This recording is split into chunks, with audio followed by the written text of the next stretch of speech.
Hello dear students, आज की इस वीडियो में हम लोग सीखने वाले हैं यूज़ ऑफ डेयर। यानी डेयर का प्रयोग हम कहाँ पे करते हैं और किस किस तरीके के सेंटेंसेस में किया जाता है, आज हम लोग उस पर बात करने वाले हैं। तो बहुत सारी एग्जाम्पल के ज़रिए, बहुत सारी उदाहरण के ज़रिए हम लोग इस चीज़ को सीखने वाले हैं। तो इसमें जो हमारा यूज़ ऑफ डेयर की हम लोग बात करें तो मुख्य क्रिया के रूप में डेयर का जो अर्थ होता है वो साहस करना या हिम्मत करना या चुनौती देना होता है। तो इस तरीके के सेंस में जब भी हम लोग इसका यूज़ करेंगे तो या तो वो साहस करने का सेंस होगा या हिम्मत का सेंस होगा या चुनौती देने का सेंस होगा। तो देखिएगा इसको किस तरीके से इसका जो यूज़ करते हैं हम, उनमें कुछ पॉइंट हैं वो हमको याद रखनी है। Use of dare as a modal verb, modal verb के रूप में हमें क्या चीज़ों का ध्यान रखना जरा देखिएगा। तो सबसे पहली चीज़ इसमें ये हुई, टेंस में नेगेटिव और इंट्रोगेटिव सेंटेंस में इसका प्रयोग किया जाता है। अगर हम टेंस की बात करें तो वो नेगेटिव में यूज़ होगा या फिर हमारा इंट्रोगेटिव सेंटेंस हो, उनमें जो क्या करते हैं हम लोग इसका यूज़ करते हैं। इसमें एक चीज़ और आपको ध्यान रखने वाली है, प्रेजेंट टेंस के टेंस में सिंगुलर सब्जेक्ट के साथ एस या ईएस का प्रयोग इसमें नहीं किया जाता, ऐसा जब मॉडल वर्ब की तरह हम यूज़ कर रहे होते हैं उस समय पे। अच्छा, अगला पॉइंट है, यदि डेयर के बाद इन्फिनेटिव का यूज़ हो तो टू का प्रयोग नहीं किया जाता। इन्फिनेटिव का मतलब होता है कि वर्ब से पहले जब हम टू लगाते हैं तो वो इन्फिनेटिव कहलाता है। तो वहाँ पे क्या करते हैं हम, टू का प्रयोग नहीं किया जाता इसमें। अच्छा, एक चीज़ इसमें और एक पॉइंट इसमें ये भी हमें नोट करना है कि नेगेटिव और इंट्रोगेटिव सेंटेंस में डू, डज और डिड का प्रयोग हम लोग नहीं करते, किसके साथ, डेयर के साथ। तो ये वाली चीज़ आपको ध्यान रखनी है।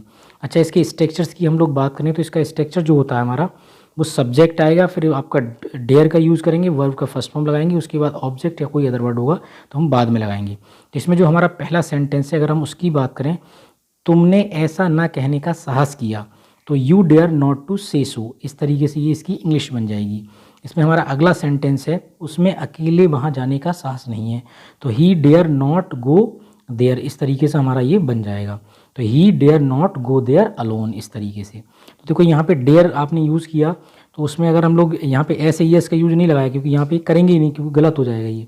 ठीक है, अकेला अगला हमारा सेंटेंस देखिएगा, रेखा की अकेले बाजार जाने की हिम्मत नहीं हुई, तो Rekha dare not go to the market alone, इस तरीके से हमारा सेंटेंस बन जाएगा। हमारा चौथा सेंटेंस है, मेरा ऐसा कदम उठाने की हिम्मत या साहस नहीं है, मतलब मेरा ऐसा कदम उठाने का मेरा साहस नहीं है, तो I dare not take such a step, इस तरीके से हमारा बन जाएगा।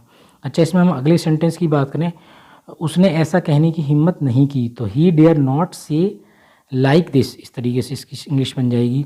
अच्छा, अगला सेंटेंस है, मैं अध्यक्ष से बात करने की हिम्मत नहीं करता, तो I dare not to talk the chairman, इस तरीके से हमारा बन जाएगा। अगला हमारा सेंटेंस है, उसने आपका विरोध करने की हिम्मत नहीं की, तो he dare not oppose you, इस तरीके से हमारी इंग्लिश की इंग्लिश बन जाएगी।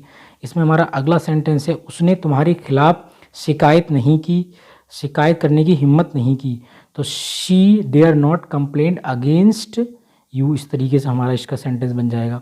अब हम बात करते हैं इसके इंटेरोगेटिव सेंटेंस की, तो वो क्या स्ट्रक्चर होते हैं। तो सबसे पहले आपको डेयर लाना है, उसके बाद सब्जेक्ट, उसके बाद नॉट, उसके बाद आपको क्या करना, वर्ब का फर्स्ट फॉर्म, और बाकी जो अदर वर्ड होंगे या ऑब्जेक्ट होगा वो आप बाद में लेके आएंगे, फिर क्वेश्चन मार्क आप लगाएंगे। तो पहला सेंटेंस है, उसकी हम लोग बात कर लें। तो पहला सेंटेंस है, क्या वह ऐसा नहीं कहने की हिम्मत करता है, तो डेयर ही नॉट से लाइक दिस, इस तरीके से हमारा बन जाएगा। अगला हमारा एग्जाम्पल होगा इसमें सेकंड नंबर, क्या मैं अध्यक्ष से बात करने की हिम्मत करता हूँ, तो dare I talk to the chairman, इस तरीके से हमारा बन जाएगा। अच्छा, इसमें हमारा अगला सेंटेंस है, उसकी हम लोग बात करें, क्या वह आपका विरोध करने की हिम्मत करता है, तो डेयर ही अपोज यू, इस तरीके से हमारा बन जाएगा। अगला सेंटेंस है हमारा, क्या वह आपके खिलाफ शिकायत करने की हिम्मत करती है, तो dare she complain against you, इस तरीके से बन जाएगा। तो हमारा एक दूसरा पॉइंट है, हाउ के साथ डेयर का प्रयोग, यानी वक्ता का आश्चर्य, यानी कोई व्यक्ति है उसका आश्चर्य या गुस्सा या सदमा वाली बात हो, तो या सरप्राइज या एंगर या शोक, तो हम उसको किस तरीके से मतलब बनाते हैं उसको हम लोग देखेंगे। अब इस प्रकार के भी सेंटेंस इसमें बनते हैं, देखिएगा एक ये टाइप है इसका। ये हमारा जो पांचवा एग्जाम्पल है, इसकी हम लोग बात करें, उसकी ऐसा कहने की हिम्मत कैसे हुई, तो ये बात जब कोई व्यक्ति बोलेगा तो वो गुस्से में बोलेगा, इसकी इंग्लिश बनेगी, हाउ डेयर ही से सो, यानी हाउ डेयर ही से सो, इस तरीके से। इसमें 6 नंबर सेंटेंस है, आप बिना अनुमति के कैसे प्रवेश करते हो, तो how dare you enter without permission, इस तरीके से हमारा इसका सेंटेंस बन जाएगी, इसकी इंग्लिश हो जाएगी।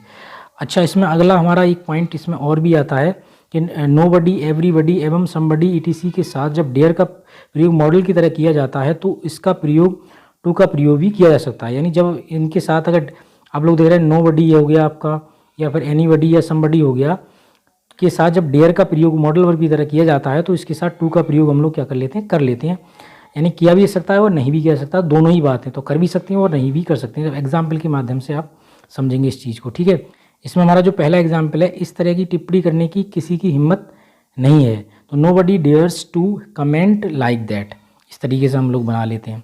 अच्छा, जैसे इसमें बगैर टू के भी बना लेंगे, nobody dare comment like that, इस तरीके से भी हम लोग इसको बना लेंगे, ठीक है।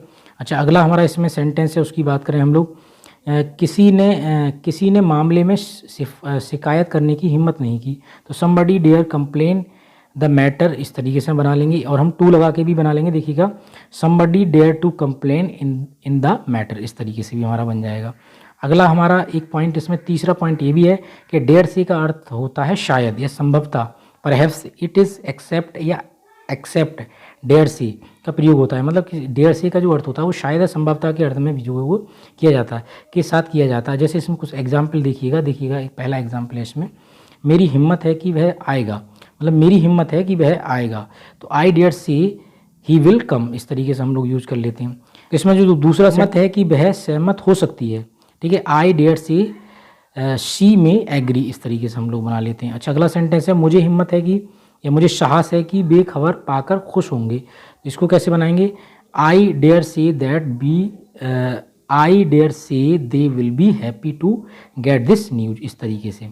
और अगला हम लोग इसमें सेंटेंस की बात करें, जैसे डेयर से को साथ साथ अलग अलग डेयर से दोनों प्रकार से लिखा जा सकता है, या आप डेयर से अलग अलग भी लिख सकते हैं और अपने साथ साथ भी लिख सकते हैं, इस तरीके से जो एग्जाम्पल आपने देखी। अच्छा, इसमें अगला हमारा जो पॉइंट है, डेयर का प्रयोग जब प्रिंसिपल वर्ब यानी मेन क्रिया की तरह प्रयोग किया जाता है तो इसके साथ टू का प्रयोग किया जा सकता है, सिंगुलर नंबर थर्ड पर्सन के साथ एस भी लगाया जा सकता है, और डू डज का प्रयोग नेगेटिव और इंट्रोगेटिव वाक्यों में किया जा सकता है, ठीक है, जैसे ये आपको दिखाई दे रहा है। अच्छा, इसमें कुछ एग्जाम्पल की हम लोग बात करें तो एग्जाम्पल देख लें तो उससे सारी चीज़ें क्लियर हो जाएंगी। जैसे वह आपका विरोध करने की हिम्मत करता है, तो ही डेयर्स टू अपोज यू, इस तरीके से हमारा बन गया। अच्छा, इसमें अगला हमारा एग्जाम्पल है, उसकी बात करें, क्या आपका विरोध करने की हिम्मत नहीं करता, तो he does not dare to oppose you, इस तरीके से निगेटिव में हमने बना लिया इसको। अभी यहाँ पे हम लोग यूज़ करें एज अ मेन वर्ब की तरह यूज़ कर रहे हैं डेयर का, यहाँ पे वो अभी हमने पहले ऊपर देखे वो हमारे एज अ मॉडल वर्ब की तरह यूज़ कर रहे थे, तो मॉडल वर्ब के साथ ऐसा नहीं कर सकते हम। क्या वह आपका विरोध करने की हिम्मत करता है, तो इसकी इंग्लिश बनेगी does he dare to oppose you, इस तरीके से हमारा बन जाएगा। अच्छा, इसमें अगला हमारा सेंटेंस है, क्या आप में उसके खिलाफ बोलने की हिम्मत है, तो do you dare to speak against him, इस तरीके से बन जाएगा। आप में उसके खिलाफ बोलने की हिम्मत नहीं है, इसकी इंग्लिश हम लोग बना लेंगे कि you do not to speak against him, इस तरीके से हमारा बन जाएगा। अगला सेंटेंस हमारा, राष्ट्रपति से बात करने की हमारी हिम्मत नहीं है, तो we do not dare to talk to the president, इस तरीके से हमारा बन जाएगा। उसमें अपने दुश्मन का सामना करने की हिम्मत नहीं है, तो he dare not to face his enemy, इस तरीके से बन जाएगा। इसमें हमारा अगला सेंटेंस है, मैंने कहने की हिम्मत की कि तुम झूठे हो, तो I dare to say that you are liar, इस तरीके से बन जाएगा। उन्होंने अपनी जान जोखिम में डालने की साहस किया, उन्होंने क्या किया, अपनी जान को जोखिम में डालने का साहस किया, तो इसकी इंग्लिश बनेगी he dare to risk his life, इस तरीके से बन जाएगा। अगला सेंटेंस है इसमें हमारा, वे लुटेरों का सामना करने की हिम्मत करेंगे, तो they will dare to face the robbers, इस तरीके से हमारा बन जाएगा।